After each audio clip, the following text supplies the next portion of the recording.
కాంచి దేశపటాన్నంతటినీ ఒక అమ్మవారిగా చూస్తే అమ్మవారి యొక్క నాభి ప్రదేశం ఉన్నటువంటి క్షేత్రం కంచి క్షేత్రం.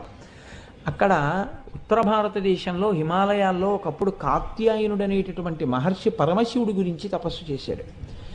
శంకరుడు ప్రత్యక్షమై నీకేం కావాలని అడిగాడు. నాకు అమ్మవారిని నా కూతురిగా చేసుకోవాలనుంది అని కోరిక వెలిబుచ్చాడు. నీకు తప్పకుండా నీ కోరిక నెరవేరుతుంది అని ఈశ్వరుడు అంతర్ధానమయ్యాడు. ఆయన అలాగే అనుష్ఠానాన్ని కొనసాగిస్తున్నారు. ఒకరోజు బోసి నవ్వులు నవ్వుతూ అత్యంత సౌందర్య రాశి అయిన ఒక చిన్న పిల్ల ఆయన కన్నులు మూసుకుని ఉండగా పాక్కుంటూ వచ్చి ఆయన తొడల మీద చెయ్యి వేసి ఆయన్ని బహిర్ముఖుణ్ణి చేసింది. ఆయన కన్నులు విప్పి చూసేటప్పటికీ ఆయన గుర్తించారు, ఆ త్రిపుర సుందరి ఆ జగదంబయే తనకి కూతురుగా వచ్చి ఒడిలో ఆడుకుంటోంది అని. కాత్యాయన మహర్షికి కుమార్తెగా వచ్చింది కాబట్టి